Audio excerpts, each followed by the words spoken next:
係無涯之約嘅導演。咁呢位係 Jackie， 係我哋監製導演、動畫導演。咁係咯，其實無涯之約都係，因為我自己都係拍真人電影啦。咁呢一個明日動畫呢個機會，俾咗好多空間我哋去做一個新嘅嘗試，因為我哋係一個好精簡嘅一個製作室。咁其實人手唔係好多，咁好想利用呢一個新嘅工具去睇下我哋可以講到啲咩故仔。咁我自己係科幻迷啦，咁我細個都好受一啲日漫啊動畫嘅風格影響喎，咁所以阿井秀啊，咁嗰啲即係工學啊呢一紮影響住我哋呢一代嘅一班創作者。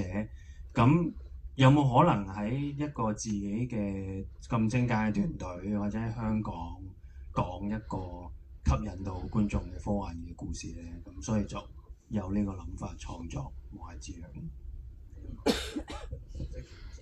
咁其實因為同導演之前有合作過做一啲真人嘅電影啦，咁有做一套怪獸嘅題材啦。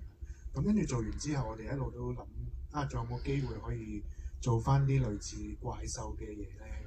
咁你哋本身就有一個劇本，跟住有一個 idea， 但係後尾我哋就諗如果用動畫嘅形式嚟做，會更加滲透力會再強啲喎，同埋嗰個發揮空間再大啲。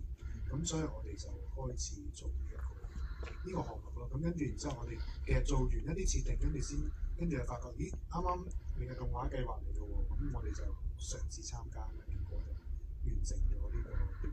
咁未來我哋都仲繼續做埋個合作。